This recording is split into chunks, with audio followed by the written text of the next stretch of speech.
Akhyaarteena sharafta leh, waxaan idin soo gudbinaynaa 5 nin oo dunida ugu yaab badan.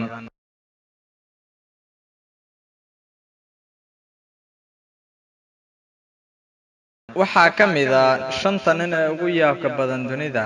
Nin u dhashay magaalada Tashwatashing ee ku taalla dalka China, waxa uuna gaarayaa cumrigiisa 88 sano, waxaana mowduuc ka dhigteen wasaa'isha iclaamka ama meediyaha, kadib markii uu ka soo baxay gees madaxiisa, weliba geeskaasi oo ah mid qalloocan.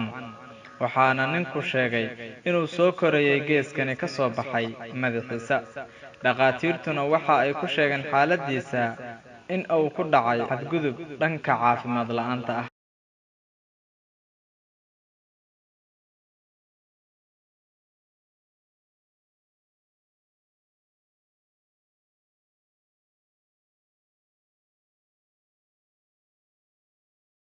Waxaa kaloo ka mid ah ninkani aad u jeedaan halkani ka muuqda, dadkuna ay ku sheegeen inuu yahay caara-caaradii xaqiiqada ahayd.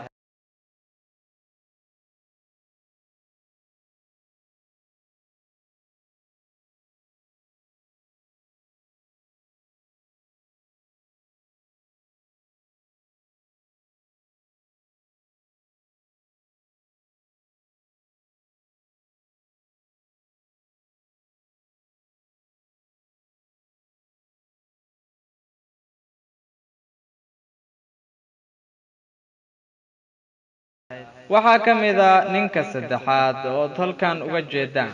Ma ogtahay ninka jirkiisu ugu badan yahay ee uu yahay balaastig ee adduunka?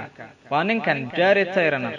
Bishii Oktoobar sanadkii 1999 waxa uu helay ninkan Ingiriiska u dhashay ee Jerry Tyranner laqab ama naanays ah ninkii ugu badnaa ee jirkiisu balaastig yahay ee caalamka.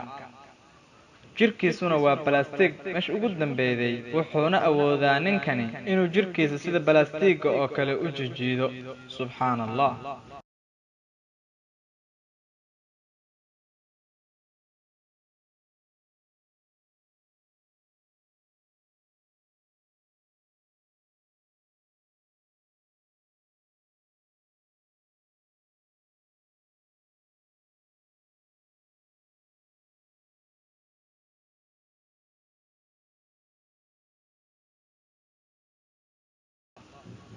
Waa ninka labaad oo aad u jeedaan.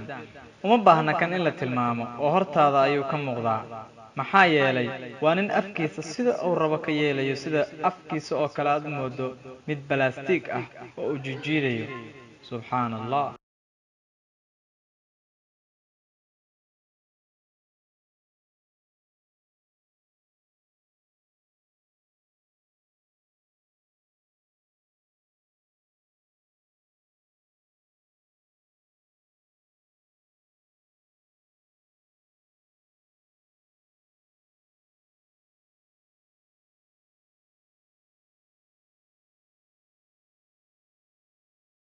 Ninka koowaad oo ugu dambeeya isagana waa wiilkan dhalinyarada ah oo jira 25 sano.